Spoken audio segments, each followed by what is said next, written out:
Good evening. A Newsnight investigation has discovered that a supposed bomb detector produced by a British company and sold for use in Iraq simply does not work. Following our revelations, the government is to ban their export to Iraq and Afghanistan. The Iraqi government has spent $85 million on the devices, which have been widely used, and there are concerns that the detectors have failed to stop bomb attacks that have killed hundreds of people.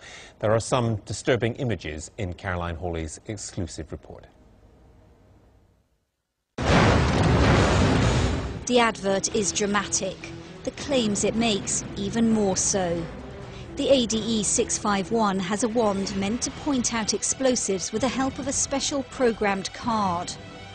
And all powered by no more than the operator's static electricity. So-called bomb detectors similar to this one are being sold around the world. And Iraq has bought thousands of the ADE 651. But experts say they simply do not work. The Iraqi government has spent millions of pounds on them. At what price, then, for the Iraqi people?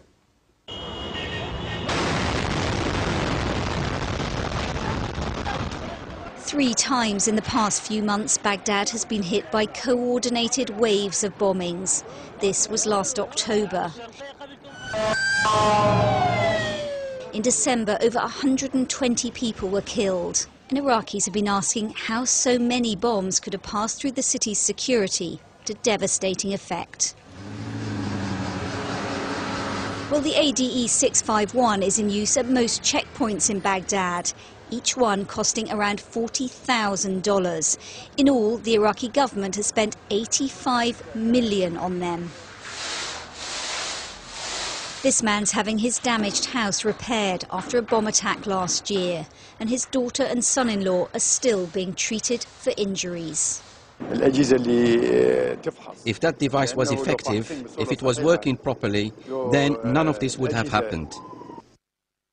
It's the first time that a car bomb has been used here to such deadly effect. Today's bomb is not just a terrible human tragedy. It's by far the most serious attack there's been since US troops took Baghdad.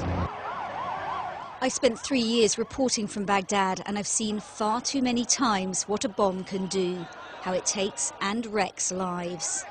It worries me that a British firm might be selling a bomb detector that doesn't work to a country where lives literally depend on it. It worries others too. This type of equipment does not work, and I wouldn't mind betting that lives have been lost in consequence. I think it is completely immoral for any company to sell a piece of equipment which could put people's lives in danger. I'm particularly annoyed by this because it looks like a situation where someone is exploiting the insecurities of a nation which is in dire straits. This is the man who's made millions selling the ADE 651. Jim McCormick runs a security company called ATSC. We came to try to find him at his office in Somerset, but he's proved difficult to pin down. We wanted to ask Jim McCormick how he could justify selling these so-called bomb detectors that independent experts say can't possibly work. Back in November, he did agree to talk to local BBC correspondent Clinton Rogers, but only on condition his face was not shown. And he made some extraordinary claims for his device. In ideal conditions, you can be up to 1 kilometre away. A kilometre? A kilometre. Right, so this card will help this device spot explosives a kilometre away. Under ideal conditions, correct. Jim McCormick says the device works on a similar principle to dowsing, the mysterious belief that you can find water underground, like this. So is this exactly the same as dowsing then? The principle behind dowsing is not too dissimilar, because dowsing actually works on the basis of the body containing... So you're dowsing for explosives? Theoretically. And it works? And it works. Mr. Jim, هو صاحب الشركة ATSC. Jim McCormick may be hiding from the cameras here in the UK, but he did appear at a press conference in Baghdad after last month's bombs, filmed by Iraqi television. He and this Iraqi security chief were trying to persuade local journalists that the detectors worked. The grenade the device is meant to detect is placed in full view of the operator. No surprise, it points at its target. It would be comic if the consequences weren't potentially so tragic. We brought the footage to show to Professor Bruce Hood, who's alarmed that people are being convinced by the device. This looks like the dowsing effect, looks like a dowsing rod. According to Hood, even an unconscious movement of the wrist can cause the wand to swing. All you would need is something like a pen. Take the middle out, and here you go, a bit of coat hanger will do exactly the same thing. Just slot it in there, and then it swivels. I'm going to try and keep it steady, and I'm going to walk over here. I've got pretty good... Let's suppose the grenade's here. Okay. So if I walk forward...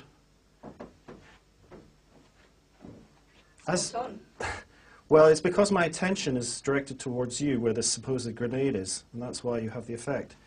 And it really does look as if it's controlled by an external force. Bruce Hood is a cognitive scientist who studies how children and adults can be persuaded to believe the unbelievable. As you saw in the demonstration, it's very convincing. It looks as if the rod is being controlled by some force and is moving to detect something.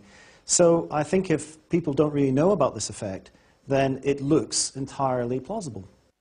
Since the mid-1990s, a succession of dowsing-type detectors like the ADE 651 have come onto the market.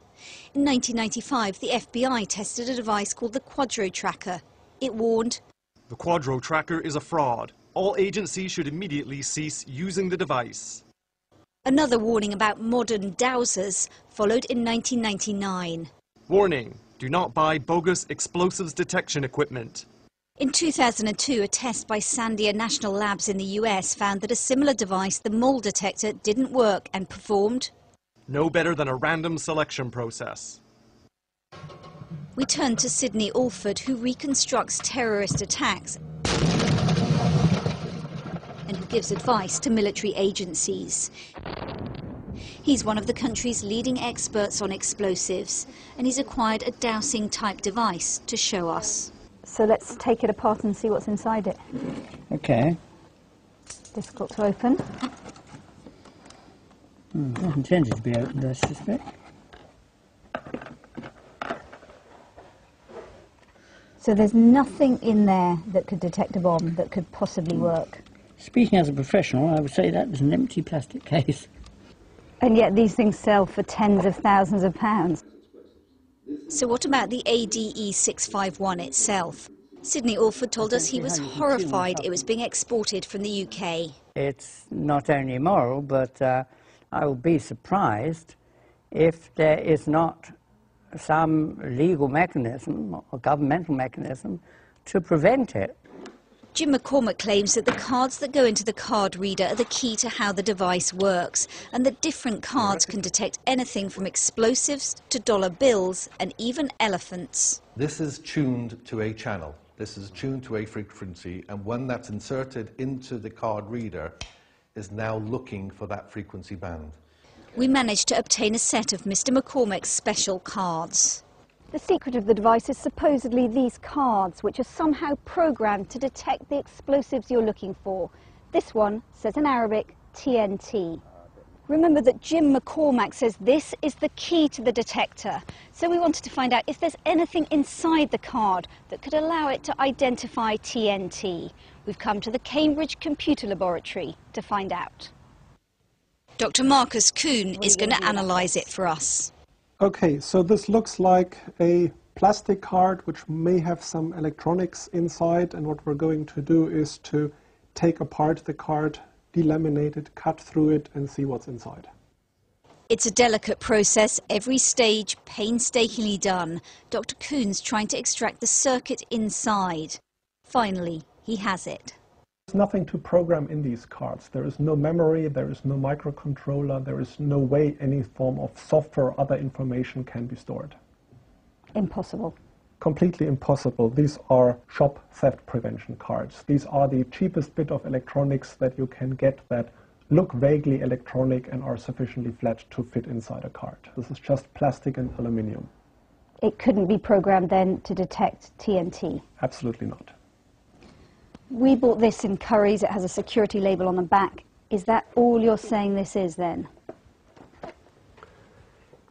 As you can see, it's pretty much the same construction.